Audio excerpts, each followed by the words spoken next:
पुराने ज़माने की बात है। एक राजा था। उसके 7 लड़के थे। 6 का विवाह हो गया था। 7वां अभी कुंवारा था। एक दिन वह महल में बैठा था कि उसे बड़े जोर से प्यास लगी। तो उसने देखा कि सामने से उसकी छोटी भाभी आ रही है। उसने कहा कि भाभी, मुझे एक गिलास पानी दे दो। महल में इतने नौकर चाकर होते हुए भी सबसे छोटे राजकुमार की यह कैसे हिम्मत हुई। भाभी मन ही मन खिंच उठी। उन्होंने व्यंग्य भरे स्वर में कहा, तुम्हारा इतना ऊंचा दिमाग है तो जाओ रानी पद्मिनी को ले आओ। राजकुमार ने यह सुना तो उसका पारा एकदम से चढ़ गया और बोला, जब तक मैं रानी पद्मिनी को नहीं ले आऊँगा इस घर का अन्न जल ग्रहण नहीं करूँगा। ऐसा कहकर वह चल पड़ा। बात छोटी थी लेकिन उसने उग्र रूप धारण कर लिया। रानी पद्मिनी काले कोसों दूर थी। वहाँ पहुँचना आसान नहीं था। रास्ता बड़ा दूभर था। जंगल, पहाड़, नदी नाले, समुंदर और न जाने क्या क्या रास्ते में पड़ते थे। किंतु राजकुमार तो संकल्प कर चुका था और वह पत्थर लकीर के समान था। उसने तत्काल वजीर के लड़के को बुलाया और उसे सारी बात बता दी और कहा कि 2 घोड़े तैयार करो। वजीर के लड़के ने उसे बार बार समझाया कि रानी पद्मिनी तक पहुंचना बहुत मुश्किल है, पर राजकुमार अपनी हठ पर अड़ा रहा। वह कहता रहा कि नहीं, हम चलेंगे। उसने कहा कि चाहे कुछ भी हो जाए, बिना रानी पद्मिनी के मैं इस महल में पैर नहीं रखूंगा। 2 घोड़े तैयार किए गए। रास्ते में खाने पीने के लिए जो सामान था उसकी व्यवस्था की गई और राजकुमार तथा वजीर का लड़का रानी पद्मिनी की खोज में निकल पड़े। उन्होंने पता लगाया तो मालूम हुआ कि रानी पद्मिनी सिंगल द्वीप पर रहती है, जहाँ पहुँचने के लिए सागर पार करना होता है। फिर रानी का महल चारों ओर से राक्षसों से भी घिरा हुआ है। यह सब उन्होंने पता कर लिया। उनकी किलेबंदी को तोड़कर महल में प्रवेश करना असंभव है। वजीर के लड़के ने राजकुमार को एक बार फिर समझाया कि वह अपनी प्रतिज्ञा तोड़ दे, अपनी जान को जोखिम में न डाले। किंतु राजकुमार ने कहा, तीर एक बार तरकस से छूट जाता है तो वापस नहीं आता है। मैं तो अपने वचन को पूरा करके ही रहूँगा। वजीर का लड़का चुप रह गया और दोनों अपने अपने घोड़े पर सवार होकर रवाना हो गए। दोपहर को उन्होंने एक अमराई के नीचे अपना आसन जमाया और खाना खाया। थोड़ी देर आराम किया, इसके बाद आगे बढ़ गए। चलते चलते दिन ढलने लगा। गोधूली की बेला आई। इसी समय उन्हें सामने एक बहुत बड़ा बाग दिखाई दिया। राजकुमार ने कहा कि आज रात इस बाग में बिताकर कल तड़के आगे चल पड़ेंगे। बाग का फाटक खुला था और वहाँ कोई चौकीदार या रक्षक भी नहीं था। वजीर के लड़के ने उधर निगाह डालकर कहा कि मुझे तो यहाँ कोई खतरा दिखाई देता है। हम लोग यहाँ न रुककर आगे और कहीं रुकेंगे। राजकुमार हंस पड़ा और बोला, बड़े डरपोक हो तुम। यहाँ क्या खतरा हो सकता है? देखते नहीं कितना हरा भरा बाग है। वजीर के लड़के ने कहा कि आप माने या न माने, मुझे तो लग रहा है कि यहाँ कोई भेद छिपा है। राजकुमार ने उसकी एक न सुनी और अपने घोड़े को फाटक के अंदर बढ़ा दिया। बेचारा वजीर का लड़का भी उसके पीछे पीछे बाग में घुस गया। जो ही वे अंदर पहुँचे कि बाग का फाटक अपने आप बंद हो गया। राजकुमार और वजीर के लड़के को काटो तो खून नहीं, यह क्या हो गया? वजीर के लड़के ने राजकुमार से कहा, मैंने आपसे कहा था ना कि यहाँ ठहरना मुनासिब नहीं, पर आप नहीं माने। उसका नतीजा देख लिया। राजकुमार ने कहा कि यह सब छोड़ो, अब यह सोचो कि हम क्या करें।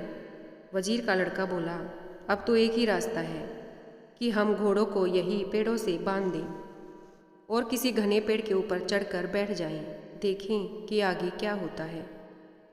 दोनों ने वही किया। घोड़े बांधकर वे एक पेड़ के ऊपर चढ़ गए और चुपचाप बैठ गए। अंधकार फैल गया, सन्नाटा छा गया। राजकुमार को नींद आने लगी। तभी क्या देखते हैं कि हवा में उड़ता हुआ कोई चला आ रहा है। वे दोनों कांप उठे। हवा का वेग रुकते ही वह आकृति नीचे उतरी। उसकी शकल देखते ही दोनों को लगा कि वे पेड़ से नीचे गिर पड़ेंगे। वह एक परी थी। उसने नीचे खड़े होकर अपने इर्द गिर्द देखा। तभी इधर उधर से कई परियां आ गई। उनके हाथों में पानी से भरे हुए बर्तन थे। उन्होंने वहां छिड़काव किया। वह पानी नहीं, गुलाब जल था। उसकी खुशबू से सारा बाग महक उठा।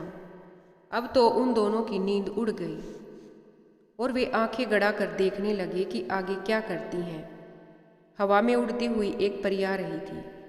उसी समय कुछ परियां और आ गई। उनके हाथों में कीमती कालीन थे।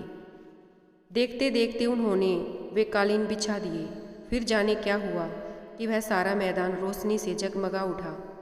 अब तो उन दोनों के प्राण मुंह में आ गए। उस रोशनी में कोई भी उन्हें देख सकता था। में उन्होंने देखा कि एक ओर से दूध जैसे फव्वारे चलने लगे।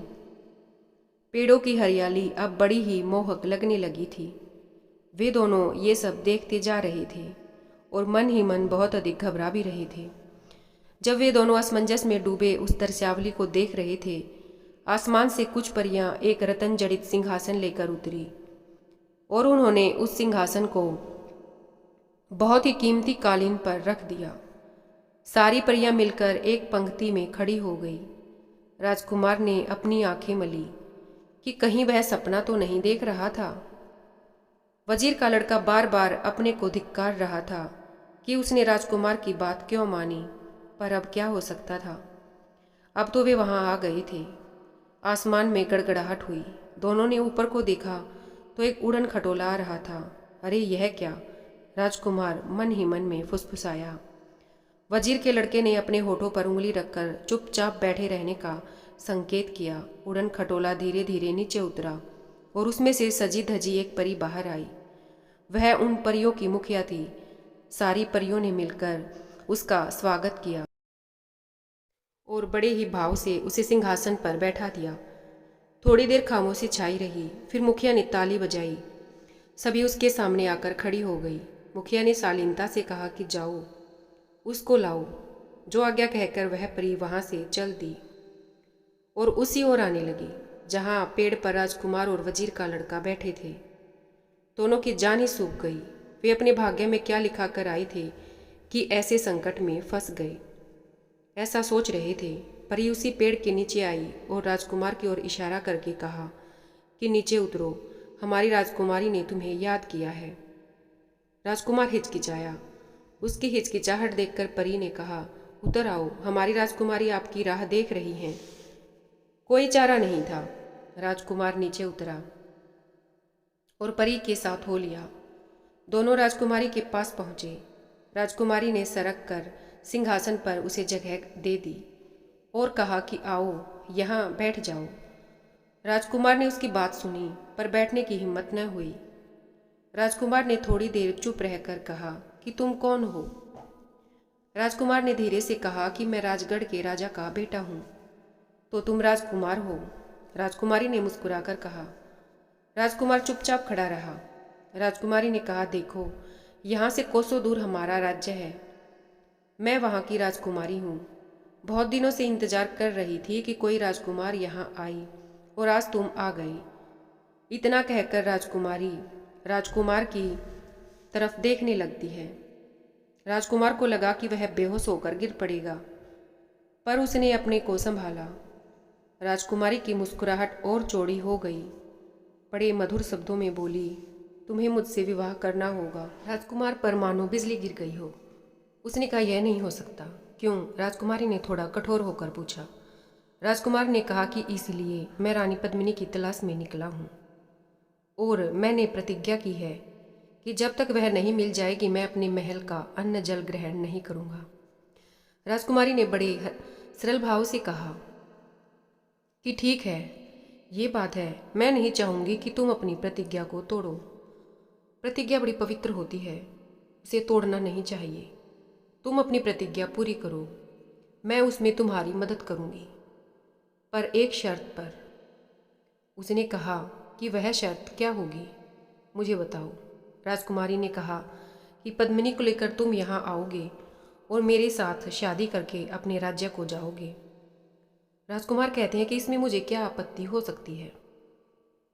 तब राजकुमारी थोड़ी देर मौन रही, फिर बोली, तुम सिंघल द्वीप पहुँचोगे कैसे? राजकुमार कहते हैं कि क्यों, वहाँ पहुँचने में दिक्कत क्या है? राजकुमारी हंसने लगी और हंसते हंसते कहा, तुम बड़े भोले हो। अरे वहाँ पहुँचना हंसी खेल नहीं है। रास्ते में एक जादू की नगरी पड़ती है। सिंहल द्वीप का रास्ता वहीं से होकर जाता है। कोई भी तुम्हें अपने जादू में फंसा लेगा। राजकुमार हैरान होकर, तब क्या करेंगे? राजकुमारी कहती है कि तुम उसकी चिंता ना करो। यह लो, मैं तुम्हें एक अंगूठी देती हूँ। तुम जब तक इसे अपनी अंगुली में पहने रहोगे, तुम पर किसी का जादू असर नहीं करेगा।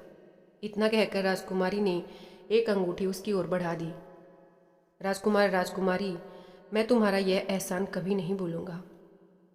राजकुमारी कहती हैं, इसमें एहसान की क्या बात है? इंसान को इंसान की मदद करनी चाहिए। तुम्हारी यात्रा सफल हो और तुम्हारी प्रतिज्ञा जो तुमने की है वह पूरी हो। राजकुमार ने उसका आभार मानते हुए सिर झुका दिया। रात बीतने वाली थी।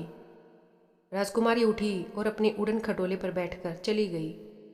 परियों ने सारा सामान समेटा और वे भी अपनी अपनी दिशा को प्रस्थान कर गई।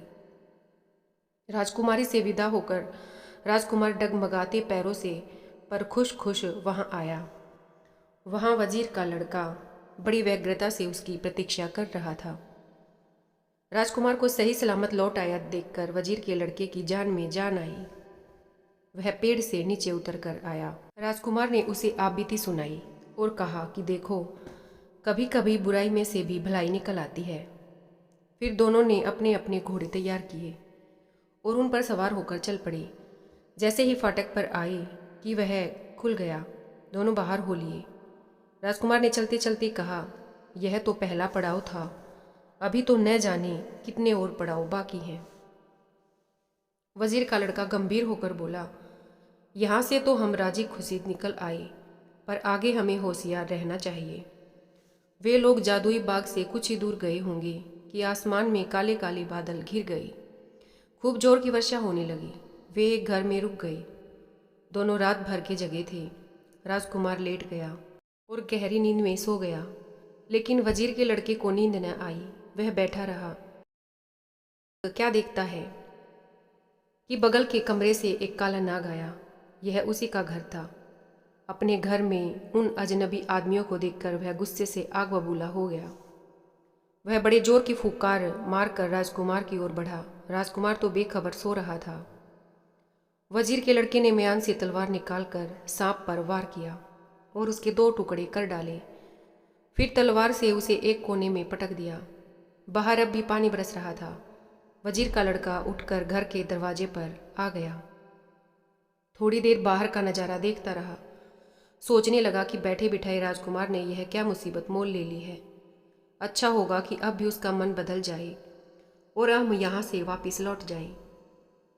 वह ऐसा ही सोच रहा था, पर वह राजकुमार को जानता था। वह बड़ा हठी था। जो सोच लेता था उसे पूरा करके ही रहता था और न जाने क्या क्या विचार करके उसके दिमाग में ऐसी ही बातें चलती रही। पानी थम गया तो उसने राजकुमार को जगाया। राजकुमार उठ बैठा हुआ और बोला, बड़े जोर की नींद आ गई। अगर तुम न जगाते तो मैं घंटों सोता रहता। तभी उसकी निगाह एक और पड़े काले नाग पर गई। वह चौंक कर खड़ा हो गया और विस्मित आवाज में बोला कि यह क्या है। वजीर के लड़के ने सारा हाल सुनाते हुए कहा, वह तो अच्छा हुआ कि मुझे नींद नहीं आई। अगर सो गया होता तो यह नाग हम दोनों को डस लेता और हमारा सफ़र यहीं पर ख़त्म हो गया होता। राजकुमार वजीर के लड़के के मुंह से सारी दास्तान सुनकर बोला कि मित्र, जिसे भगवान बचाता है उसे कोई नहीं मार सकता, यह भी याद रखो।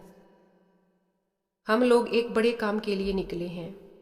जब तक हमारा वह काम पूरा नहीं हो जाएगा, हमारा कोई भी बाल बाका नहीं कर सकता है। वजीर के लड़के ने इसका कोई जवाब नहीं दिया। दोनों ने अपना सामान संभाला, अपने घोड़ों की जीन कसी और आगे बढ़ चले। चलते चलते एक तालाब आया। सूरज सिर पर आ गया था। आसमान एकदम साफ हो गया था। वहाँ वे रुक गए, भोजन किया, थोड़ी देर विश्राम किया और फिर चल पड़े। आगे एक बड़ा घना जंगल था, इतना घना कि हाथ को हाथ नहीं सूझता था। उसमें जंगली जानवर निडर होकर घूमा करते थे। डाकू छिपे रहते थे। वहाँ से निकलना हंसी का खेल नहीं है। जब उन्हें यह जानकारी मिली तो वजीर के लड़के का दिल दहल उठा। उसने राजकुमार की तरफ देखा, पर राजकुमार को तो जान हथेली पर लेकर निकला था। उसने कहा, अगर हम इन छोटी छोटी बातों से घबरा जाएंगे तो कैसे काम चलेगा। दोनों उस जंगल में घुस गए। जैसे बताया था उन्होंने वैसा ही जंगल पाया। अंधियारी रात का सा अंधकार फैला था। आगे आगे राजकुमार, पीछे वजीर का लड़का। जानवरों की नाना प्रकार की आवाज़ें आ रही थी। पक्षी कलरव कर रहे थे। वे लोग बड़ी सावधानी से आगे बढ़ रहे थे। अचानक उन्हें दो चमकती आंखें दिखाई दी। राजकुमार ने अपने घोड़े को रोक दिया। खड़े होकर देखा तो सामने एक बाघ खड़ा था। क्षण भर में उन दोनों का खात्मा हो जाने वाला था। पर जब मौत सामने होती है तो कायर भी शूर बन जाता है। वजीर के लड़के ने आओ न देखा न ताओ, घोड़े से कूदा और तलवार से उस पर बड़े जोर से वार किया। राजकुमार ने भी भाले से उस पर हमला किया। बाघ वहीं पर ढेर हो गया। अब तो दोनों और भी चौकन्ने हो गई थे। बहुत से जानवर उनके पास से गुजरे, पर वे उतने खूंखार नहीं थे। घोड़ों को देखकर रास्ते से हटते चले गए। वे लोग पल भर को भी नहीं रुके। उन्हें पता नहीं क्या हो गया था। वे कितना भी जंगल गहरा आता गया, वे उसे पार करते चले गए। सूरज ने भी वहां हार मान ली थी। उन्हें डर था कि कहीं रात न हो जाए, क्योंकि रात में जंगली लोमड़ी भी शेर बन जाती है। जंगली सूअर, नीलगाय, भैंसे, शेर, चीते इधर उधर घूमने लगते हैं। पर वहां तो दिन रात एक सा था। उजाले का कहीं नाम ही न था। उन दोनों ने हिम्मत नहीं हारी। उनके हौसले के सामने जंगल ने हार मान ली। जंगल समाप्त हुआ। खुला मैदान आ गया। दिन ढल गया था। मारी थकान के दोनों पस्त हो रहे थे। वजीर के लड़के ने कहा कि अब हम यहीं पर ठहरेंगे, किसी अच्छी सी जगह को देखकर। हम लोगों की ताकत जवाब दे रही है और हमारे घोड़े भी पसीने से तरबतर हो रहे हैं। राजकुमार ने उसके प्रस्ताव को मान लिया। कुछ कदम आगे बढ़ने पर पेड़ों की एक झुरमुट में उन्होंने डेरा डाला। पास में कुआं था। उससे पानी लेकर स्नान किया। ताज़ा होकर खाना खाया। वजीर के लड़के ने कहा, मैं बहुत थक गया हूँ। आज की रात मैं खूब सोऊंगा, आप पहरा देना। राजकुमार कहते हैं कि ठीक है, ऐसा ही होगा। दोनों अपने अपने बिस्तरों पर लेट गई, पर थके होने पर भी वजीर के लड़के की आंख न लगी। वह चुपचाप बिस्तर पर पड़ा रहा। राजकुमार थोड़ी देर चौकीदारी करके जैसे ही बिस्तर पर लेटा, नींद ने उसे घेर लिया और वह सो गया। वजीर के लड़के ने यह देखा तो उसे बड़ा गुस्सा आया, पर वह क्या कर सकता था। राजकुमार राजा का बेटा था और वह तो उसका चाकर था। राजकुमार की रक्षा करना उसका कर्तव्य था। इसी के लिए वह उसके साथ आया था। जैसे तैसे सवेरा हुआ। वजीर के लड़के ने राजकुमार को जगाया। आंखें मलते हुए राजकुमार उठा और दिन के उजाले को देखकर कहा, मैंने बहुत कोशिश की कि जागता रहूं, पर मैं इतना थक गया था कि न चाहते हुए भी मेरी पलकें भारी हो आई और न जाने मुझे कब नींद आ गई। वजीर के लड़के को उस पर अब क्रोध नहीं, दया आई और कहा, कोई नहीं। फिर राजकुमार का दिल रखने के लिए मुस्कुरा कर कहा, ईश्वर को धन्यवाद दो कि कोई घटना नहीं घटी। अनजानी जगह का आखिर क्या भरोसा कि कब क्या हो जाए। फिर वो तैयार होकर आगे बढ़ चले। चलते चलते काफ़ी समय हो गया। आगे उन्हें एक नगर दिखाई दिया। उसे देखकर वजीर के लड़के का माथा ठनका। राजकुमार तो भूल गया था, पर उसे याद था। परियों की राजकुमारियों ने रास्ते में एक जादू की नगरी पड़ेगी ऐसा बताया था। हो न हो यह वही नगरी है। उसने राजकुमार से कहा, हम इस नगरी के किनारे के रास्ते से निकल चलें, बस्ती में न जाएं। राजकुमार ने तुनक कर कहा, इतने दिनों से हम जंगलों और मैदानों में घूम रहे हैं, जैसे तैसे तो एक नगर मिला है और तुम कहते हो कि इससे बचकर चलें। नहीं, यह नहीं होगा। राजकुमार की इच्छा के आगे वजीर का लड़का झुक गया और दोनों ने नगर में प्रवेश किया। प्रवेश करने के बाद वे जैसे ही अंदर गए, उसकी नगर की जो बनावट और सजावट थी उसको देखकर मुग्ध हो गई। बोले, वाह, ऐसी नगरी को देखने के आनंद से तुम मुझे वंचित करना चाहते थे। राजकुमार ने उस वजीर से ऐसा कहा, ऐसे ऐसे अवसर तो बहुत दिनों बाद मिलते हैं। अपने अपने घोड़ों पर सवार दोनों नगर के भीतर बढ़ते चले गए। वहां सजे एक बगीचे को देखकर राजकुमार अपने घोड़े पर से उतर पड़ा और बगीचे की शोभा निहारने लगा। तभी सामने के घर से एक बुढ़िया दौड़ी आई और राजा पर लिपट लिपट कर फूट फूट कर रोने लगी। बुढ़िया का रोना देखकर राजा को कुछ भी, राजकुमार को जो था उसको कुछ समझ में न आया। वह भी बोली कि मेरे बेटे, तुम कहाँ चले गए थे। राजकुमार भौचक्का सा रह गया कि यह क्या माजरा है। उसने बुढ़िया को अपनी बाहों से अपने को छुड़ाने की कोशिश की, पर बुढ़िया ने उसे इतना जकड़ रखा था कि वह अपने आप को छुड़ा ही न पा रहा था। बुढ़िया फिर बिलखने लगी। राजकुमार को उस पर दया आ गई और बोला कि तुम क्या चाहती हो माही, बताइए। सिसकती हुई बुढ़िया ने कहा, थोड़ी ही देर को मेरे घर के भीतर चलो। बुढ़िया ने उसका हाथ पकड़ लिया। अपना पीछा छुड़ाने के लिए राजकुमार उसके घर जाने को तैयार हो गया। वजीर के बेटे ने मना किया, पर वह नहीं माना। उसने वजीर के लड़के से कहा, तुम यही रहो, मैं अभी आता हूँ। इतना कहकर वह बुढ़िया के साथ चल दिया। सामने के घर का दरवाज़ा खुला था। जो ही वे अंदर घुसे कि दरवाज़ा बंद हो गया। वजीर के लड़के ने दरवाजे पर जाकर उसे खटखटाया, पर कोई नहीं बोला। उसने मन ही मन कहा, यह एक नई मुसीबत सिर पर आ गई है। पर अब क्या हो सकता था। उसने बार बार दरवाज़ा खटखटाया, राजकुमार को पुकारा, लेकिन कोई भी नहीं बोला। हारकर वह अपनी जगह पर बैठ गया और राजकुमार के आने की प्रतीक्षा करने लगा। घंटों बीत गई, पर दरवाज़ा न खुला और न ही राजकुमार आया। उस राजकुमार के साथ जो हुआ, वजीर का लड़का उसकी कल्पना भी नहीं कर सकता था। बाकी की जो अधूरी कहानी है वह अगले पार्ट में ज़रूर देखना। धन्यवाद।